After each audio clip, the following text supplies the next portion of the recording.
I thank the chairman and ranking member for holding this important oversight hearing, and to our esteemed chairwoman and commissioners for participating today. The Federal Communications Commission's mission of promoting connectivity and ensuring a robust and competitive market is often challenged by the breakneck pace of technological innovation. That task is further complicated under a split commission by the rise of hyperpartisanship infecting our national discourse on topics once thought too mundane to draw the attention of politically motivated ideologues. In light of these challenges, I want to commend Chairwoman Rosenworcel and the entire commission for your hard work and success in these difficult times. It has not gone unnoticed. In addition to being a crucial component of unlocking much of the historic broadband investments from the bipartisan infrastructure law, the FCC's work to release its latest update to the national broadband map represents yet another significant step towards closing the digital divide and moving our nation towards a more equitable future. The upcoming disbursement of the Broadband Equity Adoption and Deployment BEAD program funds will undoubtedly serve to bring more Americans online and unleash innovation across the country. When we last hosted the commission for a hearing in March of last year, the Affordable Connectivity Program had already provided 10 million households assistance to afford broadband. And today, I'm proud to see that the ACP now supports over 18 million households, including nearly 1.4 million in New York State. Beyond actions to keep us connected, the commission has also done important work to keep Americans safe. From standing up the 988 Suicide and Crisis Lifeline, examining internet routing vulnerabilities, administering rip and replace efforts, and adopting a first of its kind broadband consumer label, the work done by the FCC makes clear its commitment to public safety and national security. The commission has also been hard at work implementing critical legislation passed out of this committee last Congress, including the Martha Wright Reed Just and Reasonable Communications Act, which will be the focus of my first question.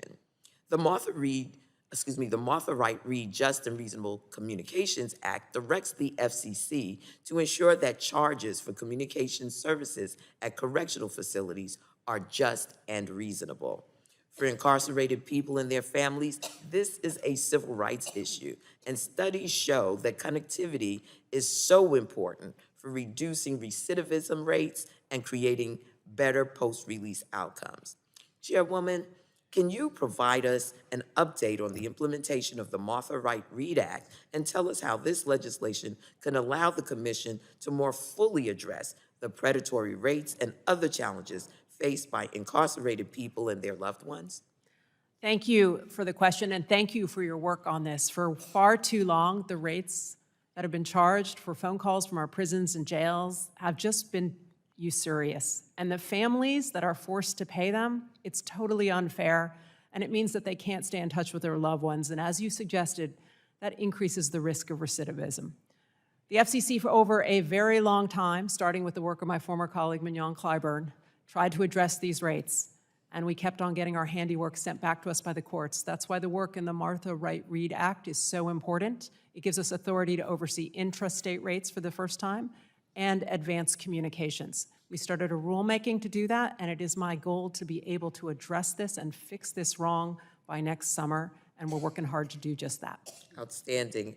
As has been noted, programs such as the ACP and Emergency Connectivity Fund, which covers the cost of connected devices for students and school staff, and have rightly been seen by many as a rousing success, bringing high-speed broadband access to millions. The ACP in particular has been a significant progress in closing the digital divide and garnered bipartisan praise. Just yesterday, 8 Senate Republicans wrote to President Biden to express support for keeping ACP funded.